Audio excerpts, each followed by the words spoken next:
Começa agora o programa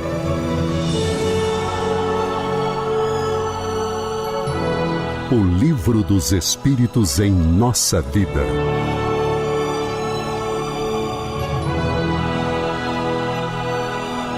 Estamos de volta com o programa O Livro dos Espíritos em Nossa Vida, dando continuidade ao tema iniciado na semana passada sobre a nossa infância na matéria, primeiro período após a reencarnação. Almeida, eu já ia iniciar aqui de pronto O assunto está tão palpitante. Né? Semana passada a gente ficou tão entusiasmado que a vontade é voltar correndo. Não, e agora há pouco a gente conversava ainda sobre isso, então eu já vinha quase que no automático. Né? Gente, um abraço para vocês. Não esqueçam de colocar o seu joinha. Não esqueçam de colocar seus comentários. O que vocês pensam desse programa é muito importante. Tá bom? Abração. Bom, dadas as boas-vindas a todos pelo Almeida, vamos agora enfim, voltemos a esse tema. E conforme nós já anunciamos na semana passada, a questão 381, na questão 381, o Kardec pergunta: morrendo a criança, o espírito retoma imediatamente o seu vigor anterior? E aí, Almeida? Eu acho que semana passada você respondeu essa pergunta. Foi? Acabei comentando. Você acabou comentando. Você fez spoiler. Rapaz, essa pergunta é sensacional. Porque vocês estão lembrados, semana passada a gente ficou 20 minutos discutindo a questão 380, né? Que é toda aquela adaptação, aquele processo de chegada na carne, que exige mudanças profundas do espírito, exige uma capacidade adaptativa da matéria, né? É só a gente pensar que no momento da concepção é um ser microscópico e em 9 meses é uma criança completa, né? De forma não igual, semelhante, o processo de desencarne também exige uma adaptação. Seja de uma criança, seja de um adulto, seja de qualquer um. Mas a criança, quando volta à espiritualidade, como criança, ela, além de se adaptar à espiritualidade, readaptar, porque a nossa natureza verdadeira é espiritual, por outro lado, ele também tem a questão de ser criança, continuar criança, deixar de ser criança. Também exige um processo de adaptação ainda mais profundo.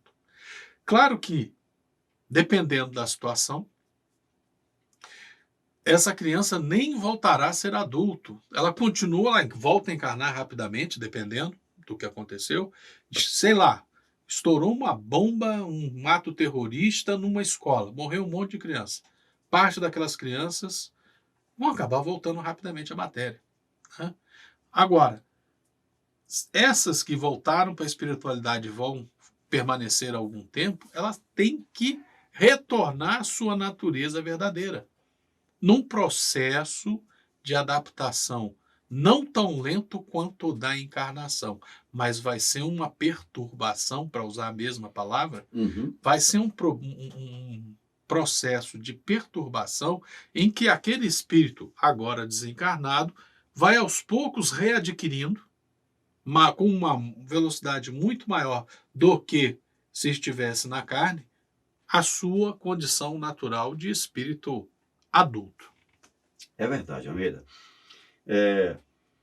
O exemplo que você deu me abriu aqui uma ideia para a gente comentar, dentro sempre daquela preocupação com o entendimento dos nossos ouvintes. Né? O exemplo que você deu da bomba que explode numa escola. Né? Não podemos esquecer que cada um de nós, ao reencarnar, tem um planejamento reencarnatório, tem a questão da expiação a ser vivida, tem a questão das provas a serem experimentadas, que nós não temos consciência de tudo isso. Enquanto na carne. Então, uma bomba que explode numa escola, matando crianças, aquilo pode estar no planejamento encarnatório de muitos deles. Pode ser que algumas daquelas crianças desencarnando dessa maneira tenham cumprido o seu planejamento e aí retorna a espiritualidade, pode ser que outras não, e aí é quando vem aquele exemplo que você falou, que elas podem, voltando para a espiritualidade, talvez nem retomem a consciência de adultos, porque já são encaminhadas para a nova reencarnação, mas tudo isso está no campo das possibilidades. Tudo é possível. Nós não estamos definindo que é dessa maneira. Tudo é possível a depender da necessidade de cada espírito.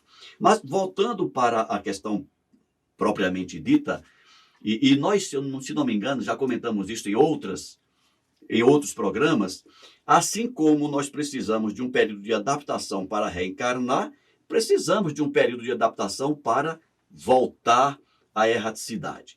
Foi o que eu falei que você deu spoiler. Foi. Você deu spoiler, cara. Você deu spoiler. E o interessante, o que nós precisamos entender, é que esse retorno, esse período de perturbação do retorno, não existe regra. Ou melhor, a regra depende. Vai depender de cada um de nós. A maneira como você volta o teu esclarecimento sobre aquela situação, os teus sentimentos, o teu grau de apego às questões materiais, tudo isso vai interferir. Então, nós podemos dar aqui como exemplo, para que vocês busquem nos livros mais informações. Primeiro exemplo, o exemplo da Patrícia, um livro bem introdutório para o Espiritismo, o caso da Patrícia no livro Violetas na Janela, né? É um exemplo de desencarnou, jovem, teve aquela adaptação, etc. Um outro exemplo, bem mais difícil, mais drástico, vocês vão encontrar no livro Um Roqueiro no Além. Já citamos essa obra aqui também. Leiam Violetas na Janela para conhecer o processo de desencarne da Patrícia e leiam este livro, Um Roqueiro no Além. E ainda tem a série do Luiz Sérgio, que também era bem jovem. Ainda tem a série do Luiz Sérgio e ainda tem a série do André Luiz, né? Nosso Lar, Os Mensageiros, Obreiros da Vida Eterna, Missionários da Luz e tantos outros, né? No Mundo Maior. Leiam peguem essas 3 referências para que nós consigamos entender as múltiplas possibilidades de retorno à vida espiritual. Podemos ir para a resposta? Claro. Então, nós perguntamos, morrendo a criança, o espírito retoma imediatamente o seu vigor anterior? Resposta, ele o deve retomar. Ele vai retornar, claro. Pois está desembaraçado do seu envoltório carnal. Entretanto, não readquire sua lucidez anterior, senão quando a separação for completa. Quer dizer, quando não exista mais nenhum laço entre o espírito e o corpo. Então, é aquilo que nós já comentamos outras vezes. Morrer e desencarnar não são sinônimos, né? Morrer significa a paralisia, a cessação das atividades orgânicas. Ou seja, a morte é algo material. A morte é um fenômeno material, biológico. Desencarnar é o espírito se desvencilhar daquele corpo. E da influência da matéria. E vamos falar uma coisa que eu acho muito importante nessa hora. Alguém que volta para a espiritualidade, ele está em perturbação. Qualquer influência de pensamento das pessoas que o amam, né? Que ninguém deixa de amar ninguém. Pensamentos de saudade, pensamentos de sofrimento. Eu queria que ele estivesse aqui comigo, que ela estivesse aqui comigo. Ajuda a prejudicar, né? Atrasa o processo de desencarnação de qualquer um. Traduzindo. Prejudica. Isso. Prejudica o espírito. Prejudica. Né? Ajuda a prejudicar, fica feio, mas complexo. Ficou matemático. Né? É um vetor negativo e que você dá força. Bem lembrado, Almeida. Bem lembrado. Gostou da álgebra linear agora? Não, ficou complicado. Até eu fiquei aqui pensando. Onde que esse cara quer chegar? Vamos lá. Vamos, questão 382. Essa daqui, demos spoiler, com certeza. Com certeza. Questão 382. Sofre o espírito encarnado durante a infância com o constrangimento que lhe impõe as imperfeições dos seus órgãos? Ah, já teve spoiler demais nessa questão. Semana passada a gente falou muito, gente. Foi. Né? Nós já falamos aqui semana passada que o espírito está em perturbação. Você até deu o exemplo do coma, né? Sim, do coma induzido. Fazendo uma comparação, sim, né? A sabedoria divina dá uma anestesia grande quando nesse processo de reencarnação, de vinda para a matéria, nós somos espíritos infantis, nós somos transformados em espíritos infantis, o que deixa de existir esse constrangimento. Que eu lembro que na semana passada a gente deu o exemplo do Aristóteles, né? O Aristóteles, um bebezinho no colo da mamãe, com toda aquela capacidade intelectiva, ele se sentiria constrangido. Agora, se o espírito do Aristóteles foi transformado para um bebê, ele é um bebê. A infância é uma bênção divina que torna a volta para a matéria, como muito bem você lembrou semana passada, um processo em que nós somos mais receptivos aos impulsos externos, ao processo de reeducação, mas também torna possível ultrapassar essa fase da vida sem constrangimentos. É verdade. E para usar um termo bem atual, né? Até para os jovens principalmente, como criança, ele está na configuração criança. Sim, né? O default dele é infantil. Ele está configurado para aquela, aquela situação. Tá, com certeza. Então, a resposta, repetindo a pergunta, sofre o espírito encarnado durante a infância com o constrangimento que lhe impõe a imperfeição dos órgãos? Resposta, não sofre. Esse estado é uma necessidade, é natural e, segundo as vistas da providência, é um tempo de repouso para o espírito. Por isso que eu gostei da comparação que você fez do coma, né, para o corpo físico, né? É um período em que o espírito ele está obnubilado, ele está ali desligado. Vocês perceberam o alto nível? Obnubilado. Está enevoado, está encoberto. Olha que legal. Tá bacana, tá bacana.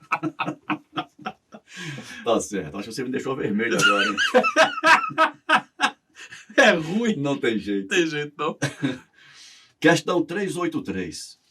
Qual é para o espírito a utilidade de passar pelo estado da infância? Isso nós falamos na semana passada, que chegaríamos a esse ponto. Olha, tem diversas utilidades, né? Todos nós que voltamos à carne temos necessidades educativas. Temos necessidades de aperfeiçoamento. A providência divina, em sua infinita sabedoria, quando nos traz para a carne, nos coloca na situação ambiental que necessitamos para esse aperfeiçoamento educativo.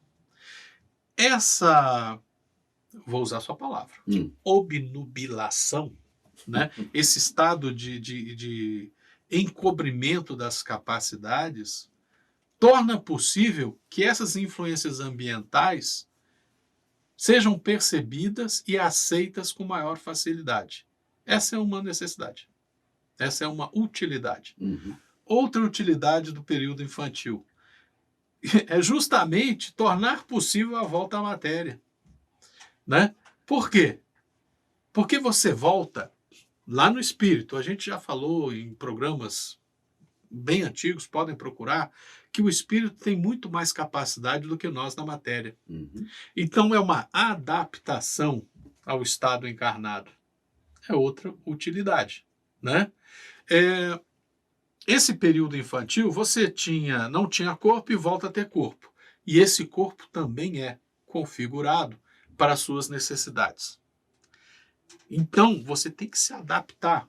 Olha, Alcir, você fez muita besteira, né? Na sua encarnação, nas suas últimas encarnações. Você tem que voltar feio, cara. Não tem jeito. Né? Você vai voltar velho, como diz o outro, barrigudinho, gordinho, não vai ter nada daquele ideal apolíneo, né, de beleza masculina, não, você não vai ter. né? Você tem que se adaptar a isso. Poxa, ontem eu era um Adonis, hoje eu vou ser uma coisinha feia. Tem que se adaptar a isso. Então você tem que se adaptar ao corpo, é um novo corpo. Você tem que se adaptar à realidade material, porque você não estava mais nela. Você é colocado num ambiente que tem as lições que você precisa. Só para dizer 3. É verdade. Não vou aprofundar, porque mais para frente nós a teremos gente vai mais ter mais questões. coisa, com certeza. É. Então vamos retomar a pergunta. Qual é para o espírito a utilidade de passar pelo estado da infância? O espírito se encarnando para se aperfeiçoar é mais acessível durante esse período.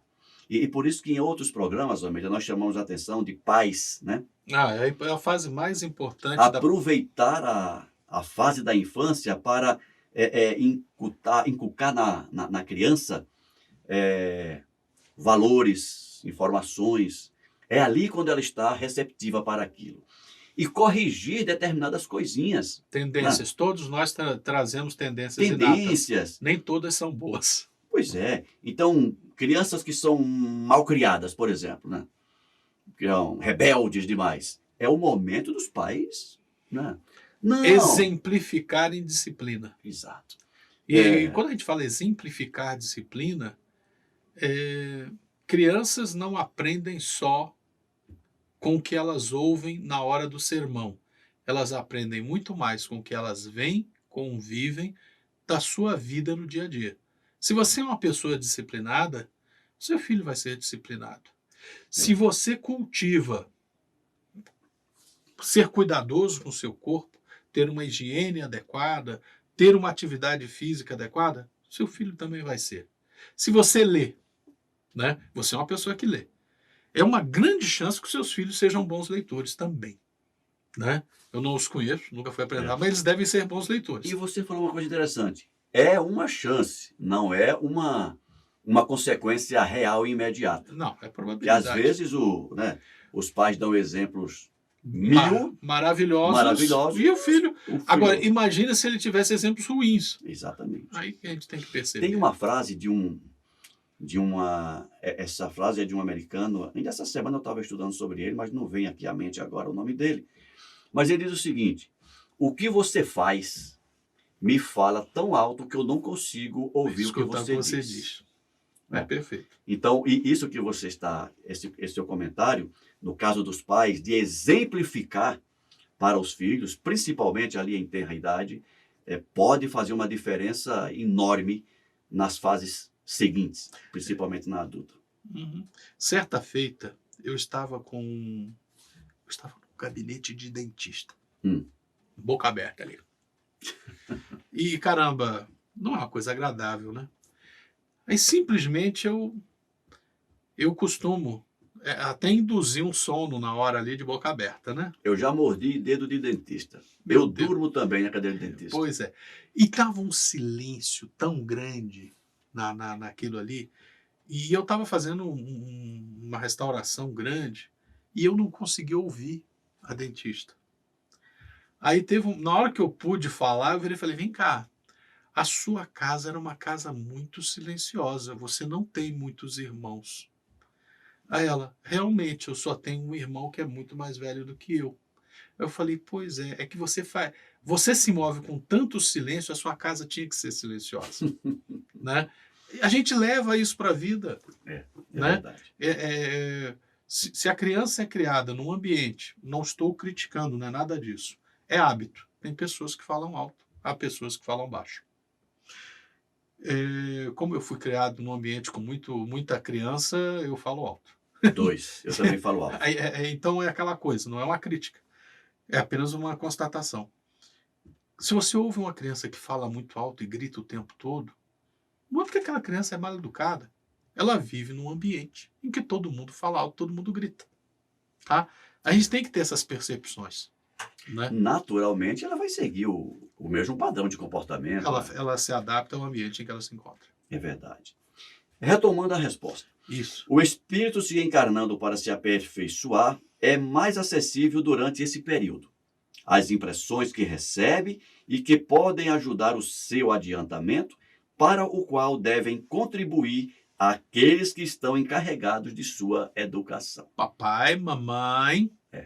Quem estiver ali por perto, titio, titia, vovô, vovó, todo mundo. Quem estiver ali participando da criação, né, vivendo esse momento da criança, como diria o Pequeno corresponsável. Príncipe, como diria o Pequeno Príncipe, tu te tornas eternamente responsável. Saint-Exupéry. Por aquele que cativas. É verdade. Saint-Exupéry. Ok.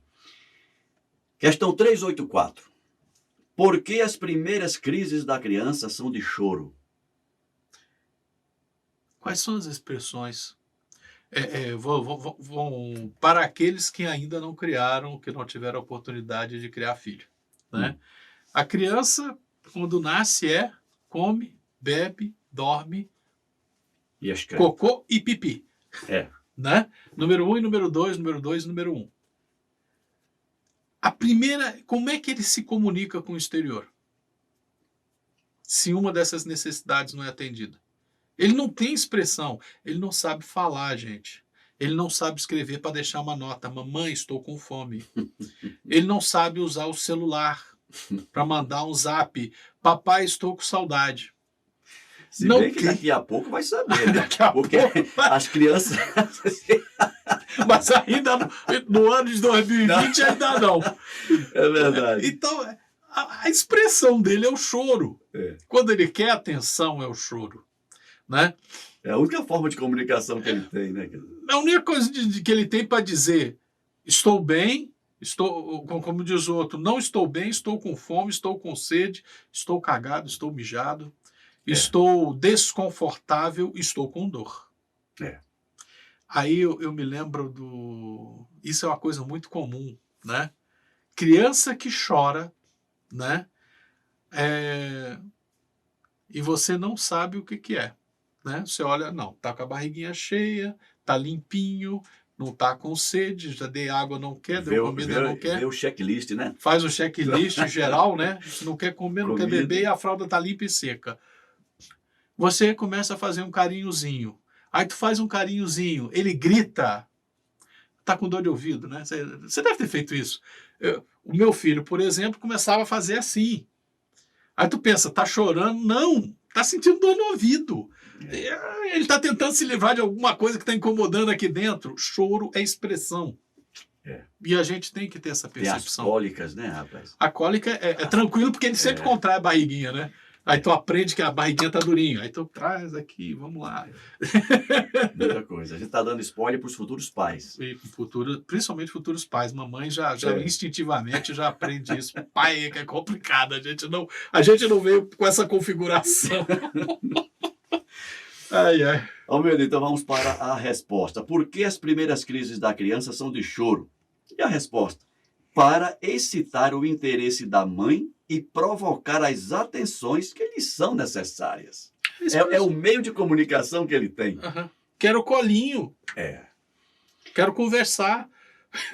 Não compreendes que se ela tivesse apenas crises de alegria, quando ainda não sabe falar, pouco se inquietariam com suas necessidades? Imagina uma criança sempre feliz, sempre sorrindo, sem chorar. Ela ia estar com fome e ninguém ia saber que ela ia morrer de fome. Ia morrer de fome sorrindo, né? Admirai em tudo a sabedoria da providência divina. Com certeza. Muito bacana mesmo. Cabe mais uma ainda, né, amigo? Cabe. Questão 385. De onde provém a mudança que se opera no caráter a uma certa idade e particularmente ao sair da adolescência? É o espírito que se modifica? E aí, Almeida? Olha, a gente está falando desde a semana passada do processo, né, de perturbação do espírito que vem para a carne. De novo, aquela sua palavra que é perfeita, né? O espírito está obnubilado na infância. Né? À medida que o corpo se desenvolve, vai alcançando a madureza, né? A palavra é a maturidade, é que ninguém mais fala madureza, né? Mas a maturidade, que ele vai alcançando a maturidade, física, ele volta a ter condições, ele passa a ter condições de dar plena expressão ao espírito. Então, e aí a gente volta àquela conversa da semana passada de é 7, é 10, é na adolescência. O espírito está aos poucos demonstrando quem ele é.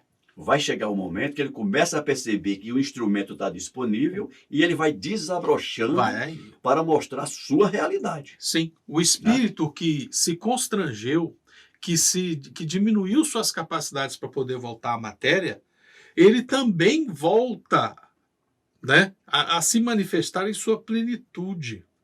Né? E esse processo em que às vezes alguma tendência surge, os nossos aborrecentes, né, deixam de ser crianças e passam a ser aborrecentes, é esse processo de volta do espírito a se manifestar plenamente. É verdade. E aproveitando que você usou a palavra aborrecente, né? Eu acho não, estou convencido. Eu estou na piada, já na anedota. Eu entendi, claro. Mas aqui a gente aproveita de tudo, né? Não lembro quem foi que disse também que nada se perde na economia da natureza. Nada se perde. Esse termo, eu vejo ele como consequência, como fruto da ignorância dos adultos sobre este processo. Né? E não é aborrecente, não é nada. Ele é apenas o espírito se mostrando quem ele realmente é. E se ele aborrece os pais... Presta atenção por que ele está te aborrecendo. Se ele aborrece os pais deveriam pensar assim, eu deveria ter feito um trabalho melhor na infância. Se ele me aborrece hoje, é porque eu não fiz um trabalho, não estamos também aqui definindo a questão, mas provavelmente poderia ter sido feito um trabalho de... eu fico lembrando daquele processo japonês. De reconfiguração melhor. Como é que é o nome daquele processo, aquela palavrinha japonesa? Gente, vocês que entendem japonês me corrijam, eu acho que é Kanban. Não sei. Melhoria contínua. Né? A gente vivendo, sendo pais, se vivendo a gente já tem que, como diria Santo Agostinho, toda noite, quando bota a cabeça no travesseiro, fiz tudo certinho, aborreci alguém, magoei alguém, o que poderia ter sido feito melhor? Sendo pais, mais ainda, porque não é só você, é um outro que você... Que está sob a tua responsabilidade. Que você assumiu a responsabilidade de conduzi-lo nos primeiros anos da sua chegada na matéria. Né?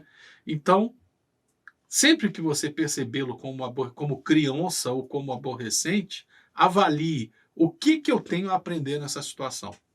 O que eu preciso me melhorar e o que eu preciso melhorar nessa relação com meu filho. Vou deixar meu filho fazer tudo? Não. Eu também tenho que ser o educador, no sentido de preparar aquele ser para viver a convivência em sociedade. Mas com carinho, com amor, sempre. Almeida, o nosso tempo está por um fio. Eu acho que nós devemos voltar na semana que vem para fazer mais comentários. Mas apenas lendo a resposta. Isso. De onde provém a mudança que se opera no caráter? É o espírito que retoma sua natureza e se mostra como era antes de reencarnar. Isso. Não conheceis os segredos que escondem as crianças em sua inocência.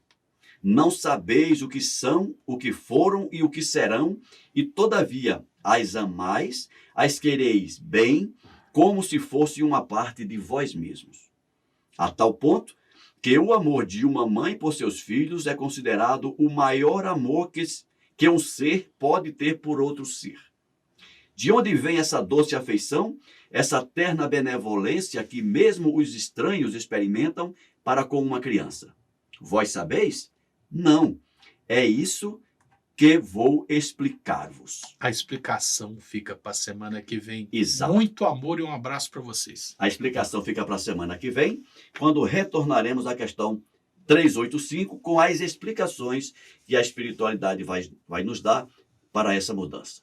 Almeida, muito obrigado mais uma vez pela companhia. Muito obrigado pela companhia de todos que nos acompanham e até a semana que vem. Grande abraço.